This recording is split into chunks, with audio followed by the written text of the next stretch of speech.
Hello everyone, welcome to the third webcast of TurkuazLab. During these programs, we are discussing polarization through different scholars and disciplines. Today, our guest is Eric Merkley from University of Toronto. He joined us. Welcome. Thanks for having me. We are delighted to invite you. So I would like to start with my first question. I think this is a very representative question for your research agenda. So as you know that in polarized societies, there is a mistrust towards information or opinions of other camps or other institutions, other politicians who do not share similarities with the in-group. So in this sense, it can be seen that the reproduction of information disorders is not new in our lives, but the production and reception of fake news or alternative facts became more visible through digital tools. The lack of credible sources reinforces distance among differences, and maybe I don't know whether you agree with me, but it can cause mistrust while alternative facts occur in particular issues without checking the accuracy of information.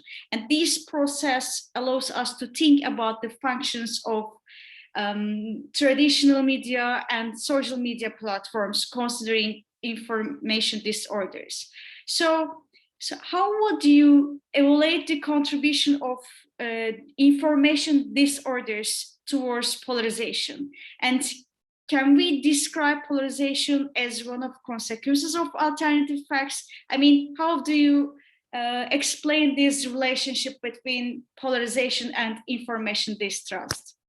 Yeah, I think it's a very, very complicated question. And I don't think it's actually straightforward to say that that information disorder or misinformation, disinformation is necessarily a cause of polarization, because it can also be a consequence of polarization.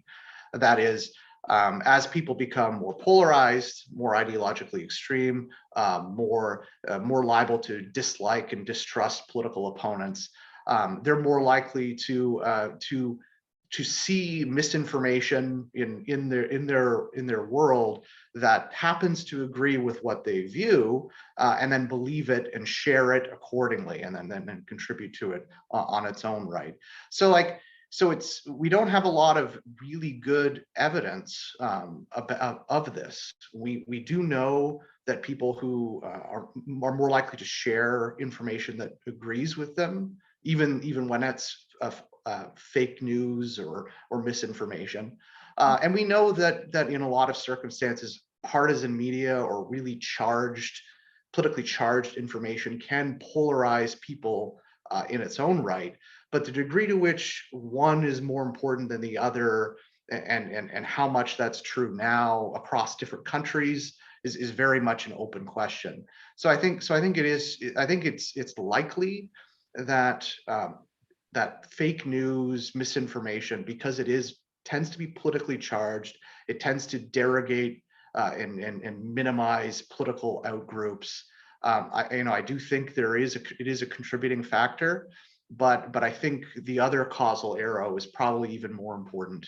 That in some countries we observe a lot more polarization, and when that combines with social media and the modern information environment, that produces the dissemination of fake news and misinformation. So it's a complicated question, but I think it works both ways. Mm-hmm. Thank you. So you said that it's yes, there is a causal relationship, but also it's a kind of consequences of polarization. So when we talk about polarization, I mean, there are a lot of reasons and maybe types of polarization. And in these days, in these extraordinary conditions, we can also talk about class-based polarization, especially COVID-19 increased unfair economic distribution, the number of unemployed people, and also it increased the poverty level that I think created a common grievance for some, leading to polarization in societies. So would you share your thoughts regarding poverty and polarization, and how does the existence of poverty and polarization influence communities? Yeah, so I don't think it's fully established the degree to which poverty or inequality is a driver of polarization, and I think and I think we have to be careful because there's many different types of polarization. So you know we could talk about polarization in terms of people becoming more extreme in their political views. We could talk about it in terms of the ideological distance between groups of partisans, between, say, Democrats and Republicans, is growing over time. We could talk about it in terms of ideological consistency, and people are more consistently left or consistently right. We could talk about it in terms of social groups, where social identities like race or class or religion increasingly line up with certain partisanship. But I don't think it's fully established cross-nationally that economic inequality is a common driver of polarization across all contexts. And I say this because there's been some interesting dynamics in the United States where income is perhaps less of a driver of partisanship now than it has been in the past, being replaced increasingly by education, where college-educated individuals are gravitating towards the Democratic Party, and especially among racial whites. So I don't know. I think the jury's out on the degree to which class is an important driver of this. From a Canadian perspective, for instance, there's been a strong lack of class voting in the Canadian context for a long period of time. That is, income really doesn't drive support for particular parties to a strong degree. So you don't see a resounding, support for the Conservative Party among higher income voters. You don't see a resounding support for parties to the left among low income voters. And that really hasn't changed much over time. There's been other factors that have been more important in the Canadian context, like religion, religiosity, region, urban-rural differences as well. But we have had a fair amount of polarization in the Canadian context, in the sense that parties of the left and parties of the right are increasingly disagree with one another. They increasingly dislike one another. But the class dynamic of it is quite underwhelming in terms of the broader suite of factors that are out there that might be driving the process. So that's not to say that in some countries, class might not is not an important driver of polarization. I think one of the benefits of work by Liliana Mason and others that have focused on social identities is that the social identities that are critical to structuring partisan conflict might be different country to country. Class might matter more in some countries. Race, religion might matter more in others. And the degree to which those sorts of identities get bound up in partisan conflict, producing social polarization, the nature of that might be different country to country. So I don't think it's true universally that class is an important driver of polarization. But that's not to say that it isn't important in some countries. Yeah, when you say it depends on country to country, actually I think, as I understand, you refer to context-based dynamics actually. So, and this context, I mean, we can continue with this context dynamics if we consider different contexts. I mean, different subjects or different issues they can be main sources for polarization. For instance, health crisis in these days, maybe, or climate change remain as important agenda, or many vaccination. This issue draws boundaries between group of people who support and individuals who are against it. So we can see that new crises produced new issues. Yeah, I think that's true, and the degree to which certain issues get mapped onto polarized political conflict varies country to country, and COVID-19 is a perfect example of that, where you have, and this goes to the power of political parties and political elites in terms of kind of laying the groundwork for what is a liberal issue versus a conservative issue, or a Democrat issue versus a Republican issue. That's shaped very, very strongly by partisan elites. And so for instance, in the United States, There's nothing inherently conservative or liberal about COVID-19, but you had Republican elites, Donald Trump, the conservative media ecosystem roundly and consistently minimize the threat of COVID-19. And then later on, the safety and efficacy of available vaccines. And as a result, you have Republicans that, in the early stages of the pandemic were on board with public health guidelines, and then that fell away, and then polarization ensued in response to elite cues in the information environment and misinformation that was spread from official sources in the Republican Party. Mm-hmm. In contrast, in Canada, we had a strong degree of elite party consensus on COVID-19 in the early days of the pandemic. So conservative elites, just like Liberal and NDP and the like, supported public health officials, reinforced the importance of social distancing and then masking and then later vaccination. And there's been some disagreement among parties about vaccine mandates and how long certain restrictions should last or not. And those are all quite legitimate disagreements, but they all have a shared common factual basis that COVID-19 was actually a serious thing, not at all like the flu. Vaccines are good. There's a shared sense of reality among political elites in Canada. And so despite all of our similarities culturally with the United States, we don't see the same level of intense polarization over COVID-19.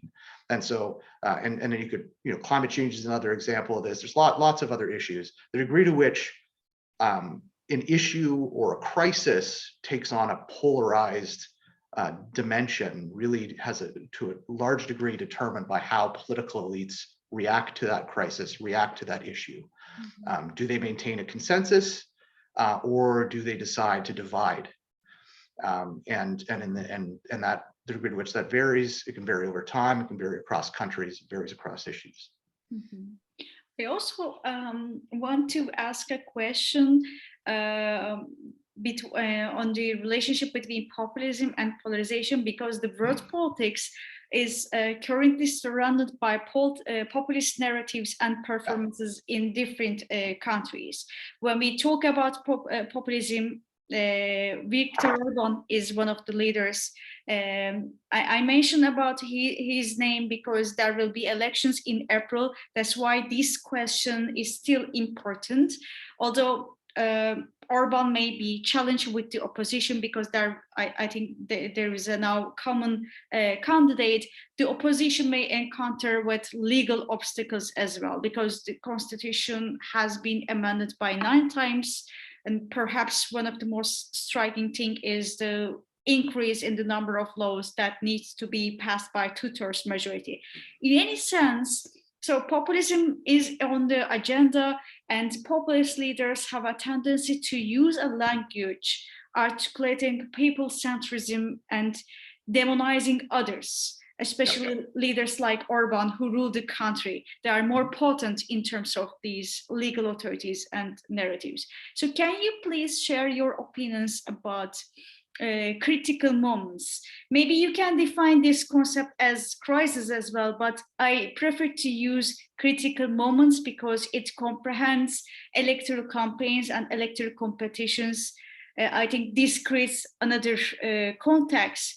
So, and its impact on polarization by populist leaders. So shortly, actually, I would like to ask, would the populist discourse cause further polarization? For instance, in the case of Hungary, will the opposition be compelling with Orban's polarizing political style because the elections will be coming?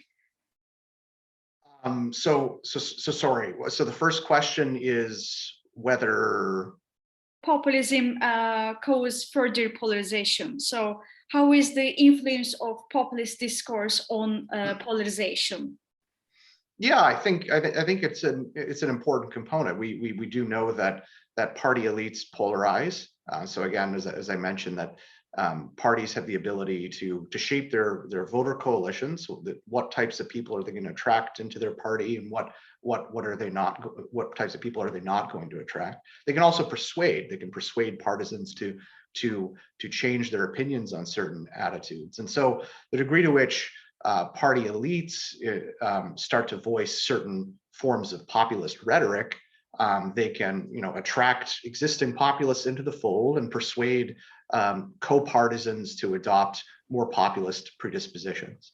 And so, in doing so, that breeds more polarization by persuading and getting people to change their opinions. But also, there's something about populism that's kind of wrapped up in out-group animus.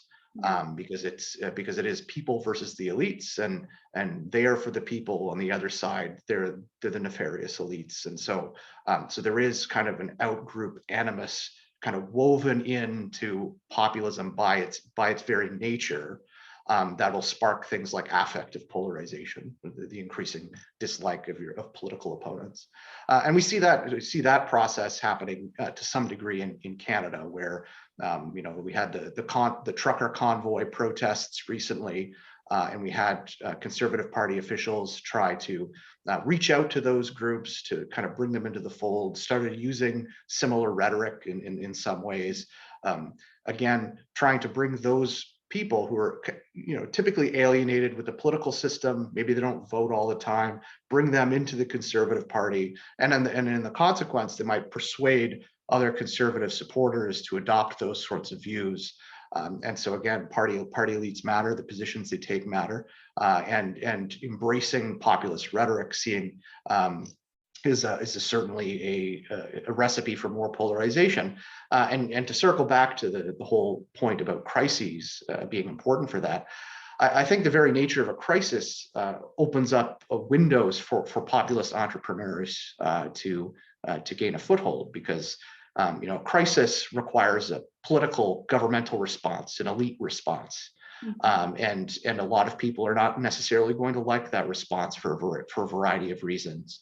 And so, and especially with the context of the pandemic and restrictions and mandates, and it's lasted a very long time, and a lot of people are frustrated, and they might develop some distrust or animus towards institutions, experts, and the like as a result of that. It's just it's a window of opportunity for populist entrepreneurs to tap into those sorts of currents. And so it's not surprising that in the aftermath of crises, after a policy response has happened, that there's an opening for the growth of populist rhetoric and populist parties, especially on the right.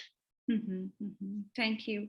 So when we talk on populism, it reminds Donald Trump and the United States, another case. As you know, that after the elections in the United States, Joe Biden won the election, but then a group raided the Congress building, people lost their lives.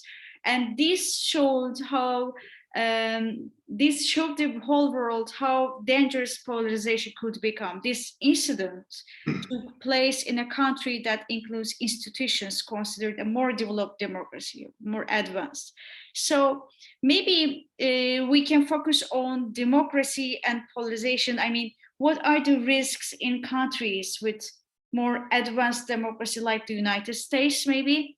And countries like Brazil, Hungary, and the Philippines, you can give more examples, which will have elections and experience problems in terms of democracy. Yeah, well, I don't want to speak too far outside my area of specialty around the United States and Canada, and Western Europe. So I'll want to stick a bit close to home. So there's certainly a risk that, especially with affective polarization, growing animus towards opposing parties, that there risks becoming, skepticism of democratic norms and procedures, of giving the other side a fair shot, that it becomes more important to win and for your team to win than to follow those rules and procedures. I think there's a fair amount of disagreement so far in the literature in the United States as to how many people really endorse political violence or the undermining of certain norms. Probably more so for undermining democratic norms, a bit less so on the political violence side of things. A lot more work to be done on that. But there's certainly a risk that with that animus, with that alienation from the other side, which is probably driven by social identity, and being very dissimilar from the other side on a whole host of different social and ideological dimensions, that it could lead to future democratic instability. But I think institutions matter a lot. There's a few caveats to this. I think firstly, institutions matter quite a bit. In the United States, institutions reward one party with staking out positions that support a certain group of voters that are in the distinct minority. The Electoral College, malapportioned Senate, those things that kind of insulate Republican political power from democratic whims. And so any effort to make the US more democratic is running into kind of partisan motivated reasoning. Well, that's not good for my side if the US becomes democratic, so I can't, we need to restrict voting rights, we need to do this, that, and the other in order to protect that political power. And it's because it's part of this kind of cultural struggle that it is about social identity and a real belief among certain communities that their traditional power in American society is slipping away through demographic change and cultural change and all that. And so that is very destabilizing. But that's not necessarily what polarization looks like in other countries. So in say Canada, we don't have really strongly stratified parties by social identity, not nearly to the same degree in the United States and in other contexts. And perhaps as a consequence, you don't see the same debates around democracy and the very nature of democracy. You don't have the same debates about the rules of the game. The debate remains about policy for the most part. Maybe that'll change in the future, but at least at the moment, that's the case. And so certainly in some cases, especially with strong social identity polarization, where institutions are fundamentally unable to reconcile competing debates in a polarized society. In Canada, well, if one side wins, they might win government, and then they lose the next time, and then policy changes. But in the US, everything's frozen because of the Senate, because of separation of powers. It raises the stakes of debate to a far higher degree than in parliamentary systems. And so institutions, I think, are important on that. And then the other caveat I want to raise is that polarization isn't always bad. So for instance, we see polarization in Canada on a lot of cultural questions, where supporters of the parties of the left are increasingly adopting positions that are in favor of greater social justice for disadvantaged minority groups. We see the same transformation among Democrats in the United States, and so polarization has resulted, and animus, greater animus has resulted from that. But that's not necessarily a bad thing. It's only a bad thing when it threatens the kind of the foundations of the democracy itself, and institutions are important in that sort of calculus. And also the decisions of party elites. Norms govern democracies to a fair degree, and when certain groups of elites decide that they're just going to do without them, things can unravel pretty quickly. In a lot of countries that it hasn't risen to that level, but in the United States it increasingly is, and in other countries it probably even more down that path. So polarization, I don't think it's always a bad thing. I think it really, the real question is, are the institutions of a democracy equipped to deal with that polarization and to structure that debate in a healthy way? In some countries it is. I think that's the case. In other countries, maybe not as much. Thank you. So in every program, I'm trying to conclude with hope. As Kassan Stein emphasizes, when we live in our groups and follow our group members' opinions or share them, we create echo chambers, and sometimes it can reinforce similarities where our views are amplified without differences. Yeah. So you said that polarization is not always bad, but when we consider effective polarization and when people do not want to do business with their others, or when they do not want to be neighbors with their others, so this can be problematic. So as individuals increasingly live in echo chambers, how can overcome this kind of polarization, effective polarization? Can you share your thoughts and on strategies or recommendations to mitigate this kind of polarization? Yeah, so a few things. So for one, we're not as polarized as we think we are. That's true in Canada, that's true in the United States, it's true probably everywhere. I don't think there's enough cross-national research on this question, but my gut feeling is that it's universally true. That we, in the process of developing a partisan identity and developing group-based attachments, we tend to overestimate differences with political outgroups.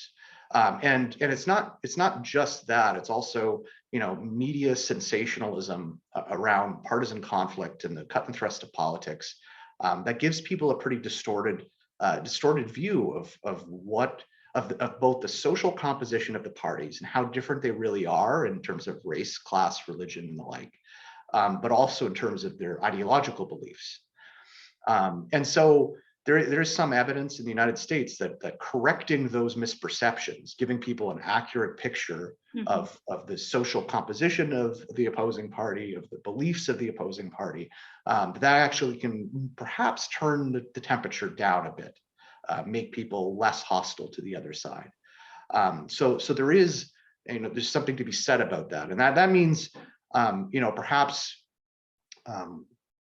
Large-scale interventions that reassure people that we're not as divided as we see in the news on a day-to-day basis. It might mean slightly changed journalistic practice about moments of intense partisan conflict to kind of provide at least some contextual information that allows people to interpret the debate that they're seeing, that each side is not necessarily, each extreme side that the media is presenting isn't necessarily representative of the views of most people of that group.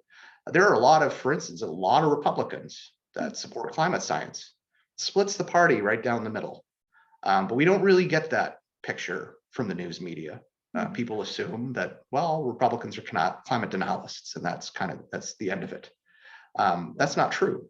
And so some greater awareness of those contextual things, I think that can make somewhat of a difference, at least. So that's another thing. And another thing I want to touch on is it's not all about echo chambers. And in fact, most people aren't in echo chambers, either online or offline, especially offline. Most people consume broadly centrist news media. This is true in the United States, even in a hyperpolarized context. There is a small group of very intense partisans that drives a lot of the traffic to these sorts of websites, but that's not most people. Most people are outside of that. Most people are polarized outside of that environment, just responding to the cut and thrust of normal political debate. And there's some good evidence that exposure to the other side on social media is actually polarizing in its own right, because social media tends to value very aggressive, hypercharged partisan statements. And so the other side that a lot of people experience on social media is exceptionally hostile, angry, and with a lot of hostility towards one's own political group. And so that polarizes. So just breaking down an echo chamber online doesn't necessarily make things better, because the picture of the other side we see on social media is so toxic and unrepresentatively so.